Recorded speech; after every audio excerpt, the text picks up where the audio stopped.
نحمده نصلي على رسوله الكريم فأعوذ بالله من الشيطان الرجيم بسم الله الرحمن الرحيم الصلاة والسلام عليك يا سيد المرسلين أما بعد إياك نعبد وإياك نستعين اهدنا الصراط المستقيم عزیزان اسلام السلام علیکم ورحمۃ اللہ وبرکاتہ۔ کعبے کے بدرود زغا تم پہ کروڑوں درود، طیبہ کے شمشو دعا تم پہ کروڑوں درود، صاف روزے جزا تم پہ کروڑوں درود، دافع زملا بلا تم پہ کروڑوں درود، اور کوئی غیب کیا تم سے نہا ہو بھلا، جب نہ خدا ہی چھپا تم پہ کروڑوں درود، دل کرو ٹھنڈا میرا او کفے پا چاند شاہ، سینے پہ رکھ دو ذرا تم پہ کروڑوں درود، کعبے کے بدرود زا تم پہ کروڑوں درود، طیبہ کی شمس و ضحا تم پہ کروڑوں درود۔ کروڑوں درود اور سلام مصطفیٰ جان رحمت صلی اللہ تعالی علیہ وسلم پر اور آپ کے تمام آل اور اولاد پر، اور اللہ ان تمام لوگوں کے قبروں پر رحمت و انوار کی بارش عطا فرمائے جو آس کے رسول ہو کر دنیا سے کوچ کیے۔ میرے پیارے عزیزوں، جیسا کہ آپ لوگ جانتے ہیں کہ حضرت غوث پاک رضی اللہ تعالی عنہ کے 11ویں شریف کی تاریخ بھی عنقریب آنے ہی والی ہے، اور اس کے لحاظ سے آج کل واٹس ایپ، فیس بک، ٹویٹر اور تمام سوشل نیٹ ورکنگ کے ذریعے سے لوگ حضرت غوث پاک رضی اللہ تعالی عنہ کی تعریف میں ایسی ایسی باتیں لکھ دیتے ہیں کہ کب انہوں نے کفر کر دیا، کب حضرت غوث پاک رضی اللہ تعالی عنہ کے مرتبے کو، وقار کو اتنا بڑھا دیا کہ وہ اللہ سے بھی اوپر ہو گیا، یا مصطفیٰ جان رحمت صلی اللہ تعالی علیہ وسلم سے اوپر ہو گیا۔ میرے پیارے عزیزوں، حضرت غوث پاک رضی اللہ تعالی عنہ اللہ کے بندے ہیں اور مصطفیٰ جان رحمت صلی اللہ تعالی علیہ وسلم کی آل ہیں، اور آپ کے امتی ہیں، آپ کے دین کے پیروکار ہیں، آپ عالم ہیں، صوفی ہیں، آپ غوث ہیں، آپ اپنے وقت کے قطب ہیں، ولی کامل ہیں، آپ بزرگان دین ہیں، لیکن غوث پاک رضی اللہ تعالی عنہ کے متعلق جو لوگ لکھتے ہیں کہ غوث پاک کا یہ 13 مرتبہ نام لو، 11 مرتبہ نام لو، شکر پہ ڈال کر دم کر کے کھا جاؤ، یا کھجور پہ دم کر کے کھا جاؤ، تمہاری یہ پریشانی یا تمہاری تمام پریشانی، تمہاری تمام بلائیں دور ہو جائیں گی۔ میرے پیارے عزیزوں، اس کے علاوہ ایک روایت لوگ یہ بھی جو اکثر غوث پاک کے مہینے میں بیان کرتے ہیں کہ حضرت غوث پاک رضی اللہ تعالی عنہ کا دھوبی جب دنیا سے کوچ کیا تو اسے قبر کے اندر لے گئے، اور حضرت منکر نکیر علیہ السلام آتے ہیں اور پھر سوال کرتے ہیں بتا تیرا رب کون؟ تو کہتا ہے غوث پاک۔ تیرا دین کیا؟ غوث پاک۔ اس شخص کے بارے میں تیرا کیا خیال ہے؟ غوث پاک۔ فرشتے کہتے ہیں اس کے ساتھ کیا معاملہ کیا جائے؟ تو اللہ کی طرف سے ندا آتی ہے، فرشتے میرا بندہ سچ کہہ رہا ہے، اسے بخش دو اور اسے سلا دو، قیامت ہے کہ اپنی قبر کے اندر سوتا رہے۔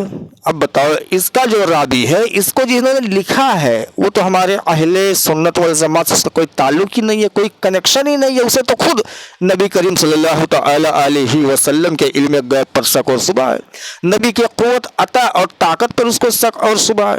جو خود ولیوں کا، نبیوں کا اتنا بڑا گستاخ ہو سکتا ہے، معاذ اللہ جو یہ لکھ سکتا ہے اپنی تحریر میں کہ نبی مر کر مٹی میں مل سکتے ہیں یا مل گئے ہیں، جو یہ کہتا ہے کہ نبی تو سن ہی نہیں سکتے، صلاۃ والسلام اگر ان پر پڑھنا ہو تو گنبد خضرا کے پاس میں جاؤ، وہاں سے صلاۃ والسلام پڑھو، اور اس کے ابا کو بھی نہیں پتہ ہے کہ گنبد خضرا جس مقام پر موجود ہے اور جہاں نبی کریم کا روضہ ہے، وہاں سے اور نبی کریم کے روضے تک پہنچنے کے لیے 3 دیوار کا فاصلہ ہے، اس کے بعد جالی لگی ہوئی ہے، نبی کریم صلی اللہ تعالی علیہ وسلم کا قبر تو مٹی میں ہے۔